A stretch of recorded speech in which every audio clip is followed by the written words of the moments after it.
Kita akan kasih sok terapi mereka dengan tegangan tinggi. Allahu Akbar.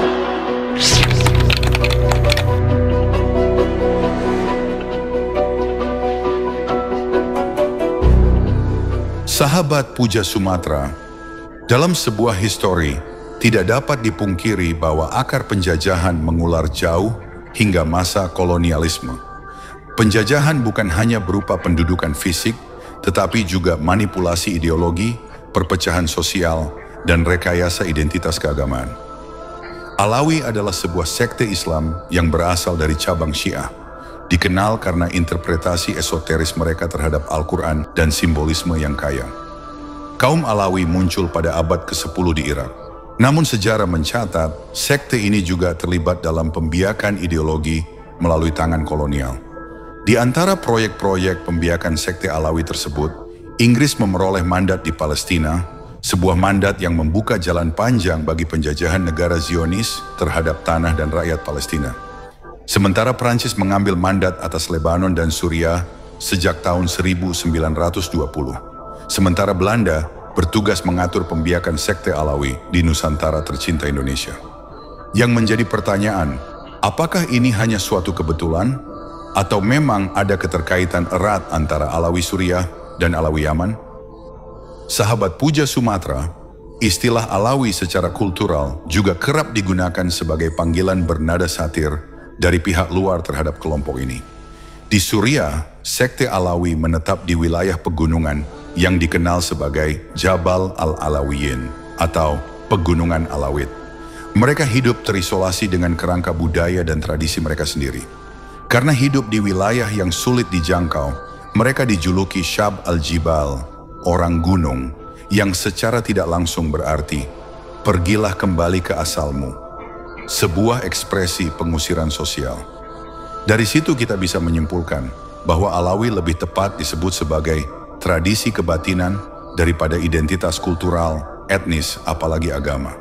Sebuah entitas samar yang menyulitkan pelacakan sejarah. Ironisnya, nama Alawi sendiri bukan berasal dari mereka, melainkan dari pihak luar.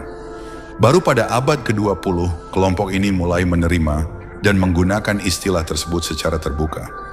Secara etimologis, Alawi berarti pengikut Ali. Pada masa dinasti Umayyah dan Abbasiyah, istilah ini merujuk pada kelompok yang loyal kepada Sayyidina Ali bin Abi Thalib. Lama-kelamaan, istilah ini berkembang menjadi sebutan bagi sekte Syiah esoteris. Namun bagaimana dengan Ba'alawi? Sahabat Puja Sumatera, karena perang saudara yang meletus di wilayah asal mereka, sebagian besar kelompok Alawi ini bermigrasi ke Yaman. Mereka datang tanpa membawa rumah, tanah, maupun sumber penghidupan. Kedatangan mereka disambut dengan penolakan dari suku-suku asli Hadramaut, seperti Abadiyah dari kalangan Kindah dan Al-Maharah. Para pribumi ini menolak pengaruh asing dan mempertahankan adat leluhur. Namun, sekte Alawi tidak menyerah. Mereka menerapkan strategi divide et impera, adu domba, dengan menuduh suku asli sebagai kelompok sesat, komunis, bahkan anti asing. Tuduhan ini menjadi legitimasi bagi penyerangan atau penumpasan terhadap suku pribumi dengan dukungan kelompok Syiah dan para muhibinnya. Untuk menguatkan eksistensi jangka panjang di Yaman, mereka membangun situs-situs rekayasa sejarah seperti makam tokoh suci fiktif dan menciptakan legitimasi nasab buatan. Bahkan ritual umrah Yaman yang tidak dikenal dalam Islam mainstream diciptakan sebagai bentuk rekognisi spiritual jangka panjang. Sahabat Puja Sumatera, sementara itu, di Suriah, sekte Alawi berkembang sebagai kelompok minoritas yang memainkan peran penting di masa modern. Selama berabad-abad, mereka dipinggirkan. Kekhalifahan Utsmaniyah menindas mereka karena dianggap menyimpang secara teologis. Namun segalanya berubah saat Prancis datang membawa misi kolonialnya. Saat itu, sudah mulai muncul nasionalisme Arab yang menghendaki negara mereka sendiri. Mengetahui hal ini, Prancis menjalankan taktik adu domba. Pada tahun 1921, Prancis membentuk Troupes Spéciales du Levant, pasukan khusus yang sebagian besar diisi oleh minoritas seperti Drus dan Alawi. Kolonial Prancis mengerti bahwa untuk menekan perlawanan mayoritas Arab Sunni, mereka harus mengangkat minoritas sekte Alawi ke tampuk kekuasaan militer. Sekte Alawi sebelumnya dikenal sebagai Nusyairiyah, pengikut Ibnu Nusyair al-Numairi, yang ajarannya menyimpang jauh dari Islam arus utama. Mereka mudah dirangkul oleh kolonial karena tekanan historis yang mereka alami. Dari sinilah kekuatan politik mereka mulai bertumbuh. Berbeda dengan kaum Sunni yang enggan menyekolahkan anak-anaknya ke militer karena menolak bekerja sama dengan penjajah, kaum Alawi justru mendapat keuntungan besar. Pada 1955, bahkan setelah Suriah merdeka, 65% militer Suriah diisi oleh sekte Alawi. Mereka menguasai banyak posisi strategis di pemerintahan dan militer. Salah satu tokoh Alawi dari Latakia adalah Ali Sulaiman al-Asad. Julukan Asad yang berarti singa melekat padanya karena perlawanan terhadap Turki Utsmaniyah. Namun kemudian ia justru bekerja sama dengan Prancis dan memperoleh jabatan. Anaknya, Hafez al-Assad, menjadi tokoh sentral dalam sejarah Suriah modern. Ia menguasai Partai Ba'ath dan menggulingkan kekuasaan lewat kudeta pada tahun 1970. Awalnya ia mencoba merangkul Sunni, tetapi tetap memperkuat posisi Alawi dalam tubuh negara. Ketika wafat pada tahun 2000, kekuasaan diturunkan kepada anaknya, Bashar al-Assad. Bashar awalnya dianggap reformis, tetapi ketika musim semi-Arab meletus tahun 2011, rezimnya menunjukkan wajah represif yang sama. Retakan sektarian yang ditanam Prancis kembali menganga. Suriah berubah menjadi ladang pertempuran proksi asing, perang sipil pun tak terelakkan. Dan akhirnya, pasukan perlawanan berhasil masuk ke Damaskus dan menggulingkan Bashar al-Assad dari kursi kekuasaan. Sahabat Puja Sumatra, revolusi Suriah adalah puncak dari perjuangan panjang yang tertanam sejak masa kolonial. Perjuangan untuk merdeka, untuk hidup dengan martabat, dan untuk menentukan arah sejarahnya sendiri.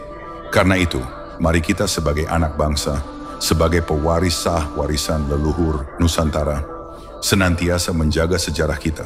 Jangan sampai sejarah kita dihapus atau direkayasa. Jangan sampai kita lupa atau sengaja dibuat lupa oleh bangsa lain atas perjuangan para pahlawan sejati dari bumi Nusantara. Kita dapat belajar dari sejarah Palestina yang direbut oleh agenda besar kolonial dan sekte Alawi. Kita juga dapat belajar dari Yaman dan Suriah tentang bagaimana identitas bisa dimanipulasi dan bagaimana kolonialisme menjelma dalam wajah baru. Semoga putra-putri pribumi Nusantara tetap waspada dari divide et impera kolonial, tetap sadar dan tetap menjaga warisan sejarahnya. Demikianlah sahabat, dikutip dari histori berbagai sumber. Jika ada dari sahabat yang memiliki pendapat berbeda, silakan tulis di komentar dengan selalu menjaga prinsip BNBR, be nice, be respectful. Bila ada kurang dan lebihnya, kami mohon maaf. Bahwa kita akan bersama-sama mengawal ini. Saya akan juga mengawal kepada Kepolisian Republik Indonesia. Saya akan mengawal kepada aparat penegak hukum yang lain. Namun demikian, jangan kita terpengaruh. Tugas terberat kita yang ada di hadapan mata, jangan kita dialihkan kepada yang lain. Harapan kita yang terdekat adalah mudah-mudahan tahun ini di bulan November yang akan datang, guru tua kita berdoa akan dianugerahkan sebagai pahlawan nasional. Mudah-mudahan tahun ini insya Allah Presiden Prabowo Subianto kembali. Pada kesempatan pertama saya pun akan menyampaikan harapan seluruh keluarga besar Al-Khairat agar di tahun ini semoga doa kita bisa dijabah, guru tua bisa dianugerahkan menjadi pahlawan nasional. Hadir dengan sukarela, setiap tahun diadakannya haul ini menandakan kecintaan kita dan rasa hormat kita atas semua jasa-jasa yang telah diberikan oleh guru tua. Sebagai Menteri Hukum, saya ingin menyampaikan sekaligus sebagai keluarga besar Al-Khairat, saya ingin menyampaikan terima kasih yang sebesar-besarnya. Karena berkat dukungan keluarga besar Al-Khairat, saya bisa berdiri hari ini menjadi Menteri dalam Kabinet Merah Putih. Saya bisa menjadi anggota Dewan Perwakilan Rakyat Republik Indonesia selama 2 periode. Di samping karena atas dukungan Bapak Dr. Andes Haji Longki Janggola, tapi tentu karena dukungan keluarga besar Al-Khairat yang pada akhirnya bisa mengantarkan saya untuk bisa membantu baik Presiden Jokowi di pemerintahan yang lalu maupun di pemerintahan Bapak Presiden Prabowo saat ini. Karena itu sebagai tanggung jawab sebagai Menteri Hukum dalam rangka memberi kepastian dan dorongan sesuai harapan yang disampaikan oleh seluruh keluarga besar, saya telah bertemu berkali-kali dengan Ketua Utama dan seluruh pengurus PB Al-Khairat, baik di kantor Kementerian Hukum. Kami telah melakukan beberapa langkah dalam rangka untuk memperjuangkan, dan ini menjadi kerjaan kita bersama. Yang pertama, kami telah memberikan penegasan kewarganegaraan kepada guru tua, yang merupakan salah satu syarat untuk bisa mendapatkan gelar kepahlawanan.